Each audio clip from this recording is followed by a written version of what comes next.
At 2 a.m., my father broke into my apartment and hissed, "Nathaniel says you're next." I set up security cameras and sent the footage to HR. Every year on March 3rd, my family observed what we called Legacy Eve. It wasn't like typical family traditions, with photo albums and warm memories. At precisely 7 p.m., we'd gather in the cellar. No electricity, no lights, just one trembling candle. Father claimed this was the day our ancestors founded our family's heritage. After surviving a brutal winter in 1875, we honored them by reliving their struggle. He said our forebears huddled in caverns for survival, so we sat on damp wool blankets in our cellar for 17 hours until noon the next day. I hated every second. The rules were rigid. No one could step outside the circle. We ate cold canned corn and shared a single jug of water. If you needed the bathroom, you waited. Father insisted our ancestors had no luxuries like plumbing when they built our family's legacy. My sister Lily often sobbed, but Father would stroke her hair and say she was honoring great-great-grandmother Holt, who lost 2 fingers to frostbite. As a child, I was terrified, crying through the entire ritual. Father said that was the point. To cherish life, you had to feel dread. Each year, he told the same stories. How the Holt family survived when others perished. How they stayed united in the dark and emerged stronger. He'd sometimes count aloud. 13, 14, 15. He said it marked the hours they spent in their final shelter before spring. As I grew older, I began questioning it. Why this ritual? Why honor our ancestors so strangely? At 16, my friend Noah invited me to his family barbecue, but I declined because Legacy Eve was near. When I shared our cellar tradition, his face paled. "Dude, that's seriously messed up," he said. That night, I couldn't sleep. Noah's reaction looped in my mind. That's when I started noticing things. How Mother's hands shook as she packed the corn. How we had no photos or records of these supposed ancestors. When I asked for family documents for a school project, Father exploded. He accused me of dishonoring our heritage. But I saw fear in his eyes, raw panic, as if I'd threatened to burn the house down. The worst was seeing Father on Legacy Eve. Regular Father joked during hockey games. On Legacy Eve, he sat rigid in the dark, whispering to the walls. His breathing grew shallow, and he gripped the candle like it might vanish. I once heard him murmur, "Forgive me," over and over until his voice broke. In my senior year, I tried to skip it, saying I had college exam prep I couldn't reschedule. Father lost it, grabbing my shoulders and shaking me. "You don't understand what happens if we break the cycle," he said, his eyes wild with fear. 17 hours. That's what we owe. That's what I owe. Mother pulled him away, but I saw her tears, not angry but terrified, the kind that sank my stomach. I went to the cellar anyway because Father looked so broken, but the obsession haunted me. Who were these Holt ancestors, really? Why the secrecy? Last year, I found the courage to dig deeper, visiting the library and searching genealogy records. On March 23, 1995, a boy named David Holt, my father, was rescued from a collapsed factory after being trapped for 17 hours. No mention of a Holt family founding anything in 1875, nor of cavern survivors. The article said he was playing with his twin brother, Nathaniel, when the structure collapsed. Father survived in a tiny air pocket for exactly 17 hours, dehydrated and hypothermic, but alive. I took photos with my phone, hands trembling. That night, I studied the images. The rescue team called it a miracle. Such small air pockets usually lose oxygen in hours. Nathaniel was found, too. He'd been dead for hours. It connected. There were no pioneer ancestors. The Holt family weren't settlers. They were my father and his lost twin. Legacy Eve wasn't about honoring lineage. It was about the day Father was pulled from the rubble. The corn, what a hungry child dreams of. The cellar, his concrete grave. The photo, if I looked closer, I'd see 2 boys, not pioneers. The article's final line chilled me. The rescuer noted that when they found Father, he was talking to someone who wasn't there, making promises and counting from 1 to 17. I sat in my apartment, staring at the newspaper image on my phone. Legacy Eve was 2 weeks away. My hands shook as I zoomed in on the grainy photo of 6-year-old David Holt being pulled from the debris. The rescuer's face showed relief mixed with horror, and in the background I saw a small covered stretcher. My phone buzzed. Father. His text twisted my gut. Legacy Eve preparations. Coming home to help? I couldn't reply. My mind raced through 30 years of cellar rituals. Father whispering apologies to empty corners, the relentless counting. 17 hours. Always 17 hours. The knock came at 2 a.m., waking me from the couch, the article still glowing on my laptop. The knocking grew louder, more desperate. Through the peephole, I saw Father, his eyes frantic, darting like he was being hunted. I cracked the door, keeping the chain on. His hair was wild, his jacket inside out. He leaned close to the gap. You've been digging into things you shouldn't. My blood froze. I steadied my voice. Father, it's 2 a.m. The librarian called me, he said. My phone rang, Lily's name on the screen. I'd forgotten how small our town was, how everyone knew each other. Mrs. Carter, we went to high school together, said you were at the library scouring old newspapers asking about the Holt family. At 2:15 a.m., Father's eyes flicked to my phone. I answered with trembling hands. Lily was sobbing, her words broken. Father had shown up at her apartment 20 minutes earlier, banging on her door, demanding to know if I'd talked to her about family matters. Her roommate threatened to call the police before he left. Lily, I'm so sorry, I said, as Father stared through the door crack. What's going on? She cried harder. He kept asking about Legacy Eve if you'd said anything about changing it. He looked unhinged. Father pushed against the door. Let me in. We need to talk as a family. After calming Lily and promising to call her in the morning, Father finally left. But something felt off. I checked my apartment. Windows, closets. Nothing was out of place until I reached for my keys on the kitchen counter. They were on the coffee table next to my laptop. The newspaper photo was gone from my phone, not just closed, but erased from my gallery. My laptop's browsing history was wiped. Of course, he had a key. When I moved in 2 years ago, he insisted on having one for emergencies. At 5 a.m., Mother texted, "Please come home. Your father hasn't slept in 3 days. He keeps talking about protecting the family. I'm scared." I drove home in a daze. The house looked normal. Same faded green siding, same crooked mailbox. But Father's car was parked at an angle across the lawn like he was too rushed to use the driveway. I found him in the cellar, sitting where we held Legacy Eve, cross-legged on the musty blankets. In daylight, I saw things I'd missed during our candlelit rituals.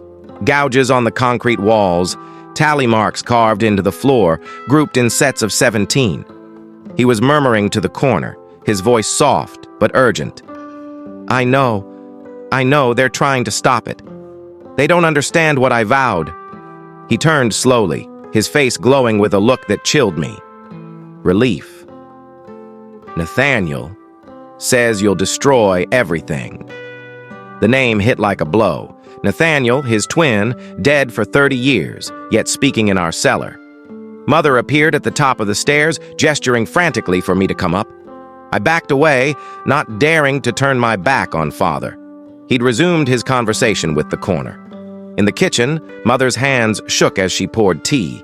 Dark circles framed her eyes. She looked years older since I'd seen her last week. How long has he been like this? I asked, glancing at the cellar door. It gets worse every year, she said. After Legacy Eve, I mix sleeping pills into his meals for a week. It's the only way he rests. Otherwise, he stays awake, counting to 17. Mother, I know what it is, her voice sharpened. You think I don't? But what can I do? He's my husband, Lily's father, your father. Lily arrived an hour later, looking as drained as we were. Father had called her 13 times since leaving her apartment. She showed me the voicemails, his voice growing more frantic, talking about family duty and keeping promises. He made me swear, Lily said quietly while Mother was in the bathroom. Last year, after Legacy Eve, What's behind his counting and these cellar talks? Why does he need us there if it's about his personal pain? He doesn't share more about those 17 hours in the rubble. He pulled me aside and made me vow that if anything happened to him, I'd keep the tradition going. Lily, you can't, I said. I know. She wiped her eyes. But you didn't see his face. He was desperate. Said Nathaniel was counting on us. I recalled the article about 6-year-old David making promises to his dead brother as rescuers worked, though he couldn't hear them. That afternoon, while Mother kept Father distracted, I searched his study. I knew I was invading his privacy, but I needed answers. I found it in the bottom drawer of his desk, hidden under old tax forms. A leather-bound journal. Its pages were filled with Father's tight handwriting, not normal entries, but dialogues. Conversations between Father and Nathaniel, dated up to last week. Nathaniel, they're trying to stop us. I won't let them. Nathaniel, you made me promise. 17 hours. Every year. Nathaniel, it's hard to breathe down here. I know. I'm sorry. Page after page of apologies, oaths, and desperate promises to keep the ritual going. The latest entry made my hands shake. Nathaniel says he sees them plotting. They want to abandon us, but I won't allow it. 17 hours. That's what I owe. That's what we owe. For 17 hours in that air pocket, he kept me calm, told me stories. Now I'm protecting him. Father's voice came from behind me. I dropped the journal. He kept me alive for 17 hours. I'll never abandon him. He stood in the doorway, calm. The frantic look was gone, replaced by something worse, absolute certainty. Nathaniel doesn't... Father raised a hand. Don't say it. You weren't there. You can't know what those 17 hours were like or what he did for me. He was 6, Father. Just like you. He kept me alive. Father's voice sliced through the dimness. As the air faded, he kept talking. Kept me focused. Made me swear to honor him. And those 17 hours. He approached his desk and picked up the journal. Every legacy eve, he's there. I feel him in the cellar waiting. The same place we huddled during the collapse. The same darkness. The same fear. Father, you need help. No. He clutched the journal to his chest. What I need is my family together, like always. The next few days blurred. Father started appearing at my workplace, telling coworkers I was struggling mentally and needed family support. My manager approached me, concerned, suggesting I take time off for family issues. I reread old texts from Father with new eyes. Messages I thought were typical parental care took on darker meanings. Family is everything. Some bonds can't break. You'll understand when you have kids. Threats masked as affection. He was working on Lily too, reminding her of times I'd failed her as a brother, missing her college graduation for work, forgetting her birthday 2 years ago, building a case that I was selfish, unstable, and would ruin the family. During a secret coffee meeting, Lily wavered. Maybe he's right. It's just 1 day a year. Lily, he's sick. He needs real help. He's dealing with trauma his way, she said, echoing words I'd heard before. When I voiced my concerns at my last checkup, our family doctor, Father's old friend, said the same. I started seeing Father everywhere. His car in the parking lot as I left work. A glimpse of him in the grocery store aisle. One night, returning late from a friend's, I found him in my apartment building's basement, standing in the dark. When I confronted him, he said, "This basement feels like home. Same dampness, same chill." That's when Noah called. We hadn't spoken in years, but small-town gossip had reached him about my family troubles. "My therapist says, what you described in high school sounds like serious abuse," he said over coffee. "That's not a normal tradition." I nearly cried with relief. Someone else saw it. Someone understood. Mother agreed to meet me at a diner far from town where Father wouldn't look. She looked worse than before, her sweater hanging loosely on her frame. "I can't leave him," she said before I could speak. "He's sick, I know, but he's my husband." Mother. He needs real help. She rolled up her sleeve, revealing bruises shaped like fingerprints. He grabbed me when I suggested skipping Legacy Eve this year. Not to hurt me. He was scared. No police, she added. You don't understand this town. Everyone knows everyone. They think he's just eccentric, devoted to family traditions. That night, I showed Lily the newspaper article. Her face paled as she read about the collapse, Nathaniel, and the 17 hours. My God, she whispered. All those ancestor stories, lies or delusions. I don't know what's worse. She looked up, tears streaming. We can't keep doing this. We can't go to that cellar and pretend we're honoring a legacy when we're just... What? Reliving his trauma? No, I said firmly. We can't. Our phones buzzed simultaneously. A text from Father. Legacy Eve is in 1 week. Attendance is mandatory. The message hung between Lily and me like a physical threat.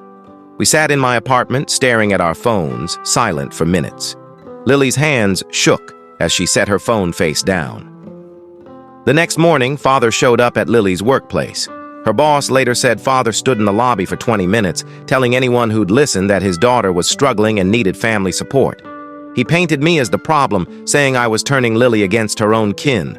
By noon, 3 of Lily's co-workers had pulled her aside to check if she was okay and needed help with her troubled sibling. Lily called me from her car, voice shaking with anger and humiliation. Father had framed her as a victim and me as the villain.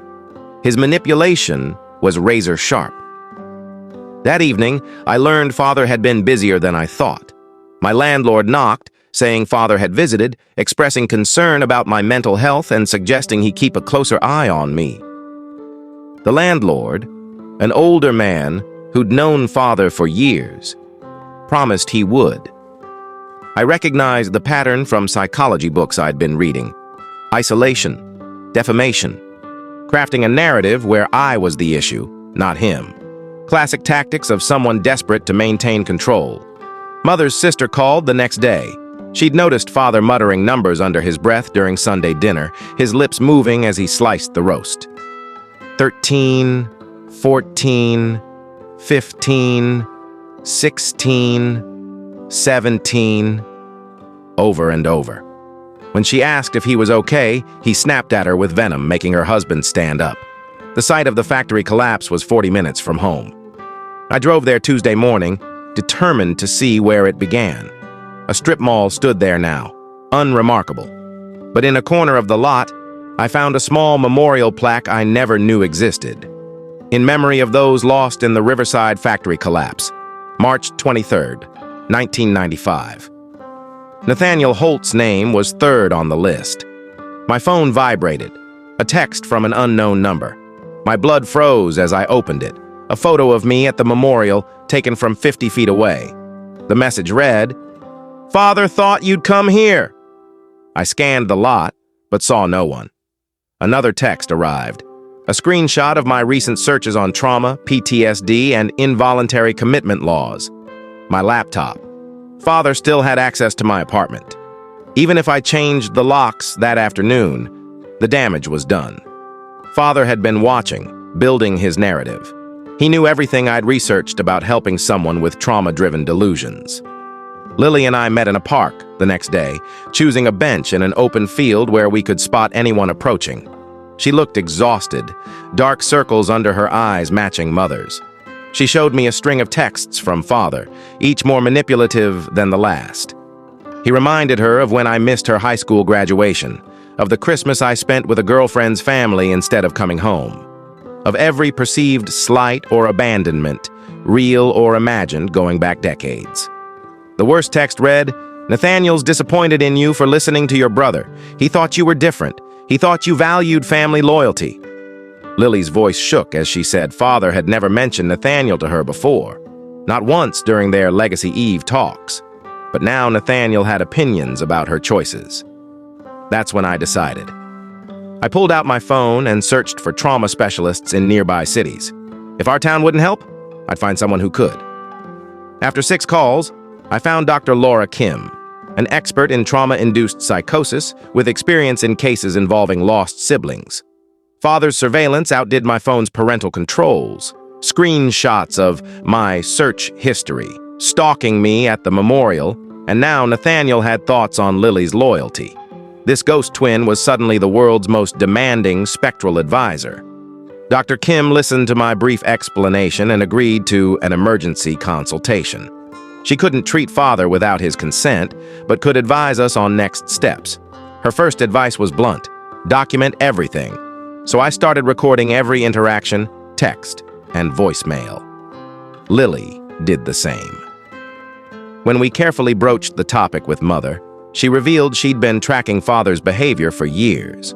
She shared a hidden laptop folder filled with videos she'd secretly recorded on her phone. Father talking to empty corners, carving tally marks into the cellar floor, sitting in the dark at 2 a.m., counting. The videos spanned 5 years. Father's talks with Nathaniel were sparse at first, tied to Legacy Eve, but grew more frequent and urgent over time. In the latest video from last month, Father pleaded with the empty corner, promising Nathaniel the family would never abandon the ritual. Mother also shared something that made my stomach lurch. She'd found Father's hidden notes, one for each year, all dated March 24th, the day after Legacy Eve. Father wrote them before each ritual and discarded them after, but Mother had saved them in a secret safe deposit box Father didn't know about. The notes all said variations of the same thing. If the tradition was ever broken, if the family failed to observe the 17 hours, Father would join Nathaniel. He couldn't bear the thought of Nathaniel waiting alone in the dark. Father's behavior shifted 3 days before Legacy Eve. He stopped going to work, calling in sick with a voice that sounded eerily normal. He spent his days preparing the cellar, ensuring it was authentic. Mother saw him bring down blankets, water jugs, cans of corn, a propane heater, several gas canisters, and a cellar door lock that only opened from the inside. When Mother confronted him about the lock, Father's mask slipped entirely. He gripped her shoulders, leaving fresh bruises, and explained with chilling calm that the family needed to feel Nathaniel's commitment to being trapped in the collapsed factory, unable to escape. It was the least they could do to share his helplessness. Mother called me, sobbing from her car.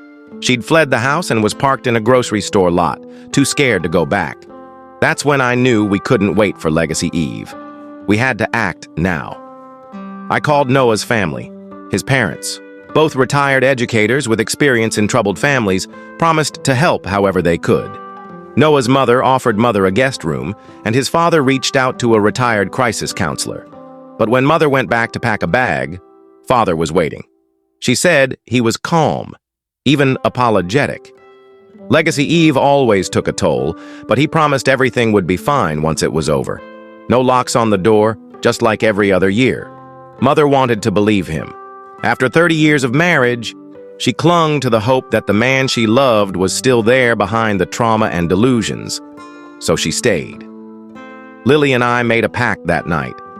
No matter what, we wouldn't go into that cellar. We'd stand together and present a united front. If Father wanted to continue his ritual, he'd have to do it alone. The next morning, 48 hours before Legacy Eve, I woke to find Father in my apartment. He sat in my kitchen, sipping coffee he'd brewed, looking like any father visiting his kid. Except it was 4 a.m. I'd changed the locks, but fresh scratches around the deadbolt showed he'd picked it. He smiled when he saw me, that same chilling relief from the cellar, as if everything was unfolding perfectly. He gestured to the chair across from him, and I sat, heart racing. Father spoke calmly, saying he understood my concerns. He knew I'd been researching trauma and PTSD. He knew about my calls to therapists. He even knew about Mother's videos, having found her hidden folder weeks ago. But none of it mattered, he said, because Nathaniel had explained everything. Father claimed Nathaniel had visited me, too. I just didn't remember. Nathaniel had tried to make me understand, but outside influences, Noah, the therapists, the internet, were clouding my mind. That's why this Legacy Eve was critical. It would help me recall and see why the ritual had to continue. I kept my voice steady and told Father I loved him, but wouldn't attend Legacy Eve. His face cycled through shock, pain, and anger before settling on something that froze me. Acceptance. He stood, patted my shoulder and said Nathaniel had warned him I might be too far gone to save. But that was okay. Lily would understand. Lily would carry on the tradition. After he left, I called Lily immediately. She didn't answer. I called 6 more times before racing to her apartment. Her roommate answered, confused. Lily had left an hour earlier, saying her father needed help with a family matter. I sped to my parents' house, ignoring speed limits. Father's car was neatly parked in the driveway.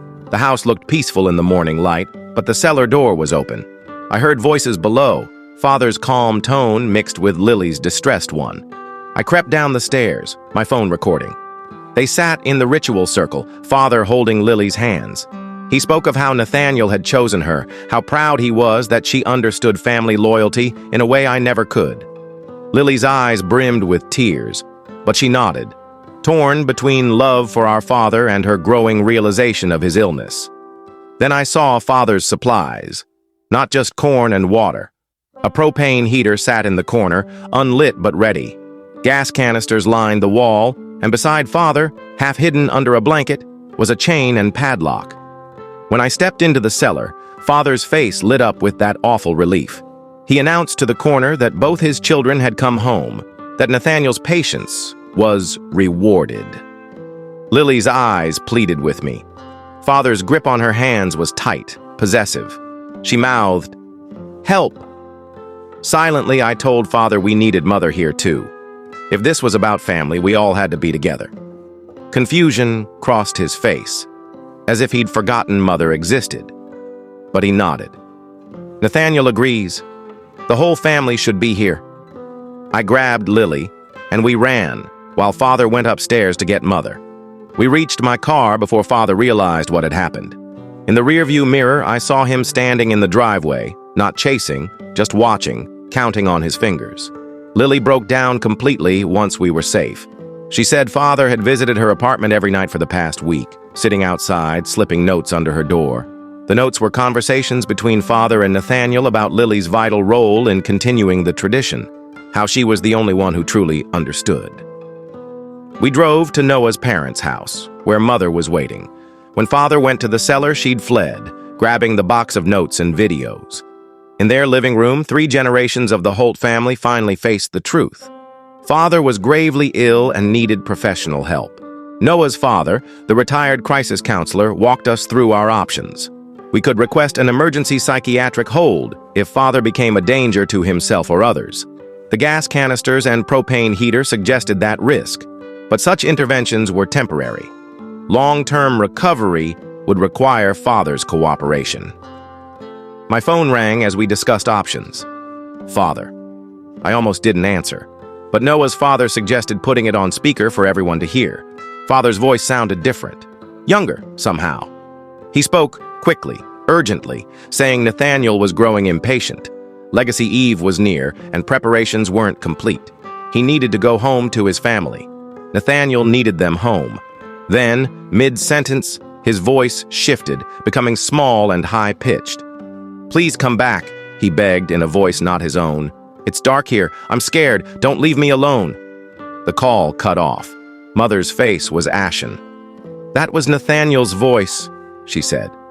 She'd heard Nathaniel on old home videos, and Father had mimicked it perfectly. That's when we realized how far Father had slipped. He wasn't just talking to Nathaniel.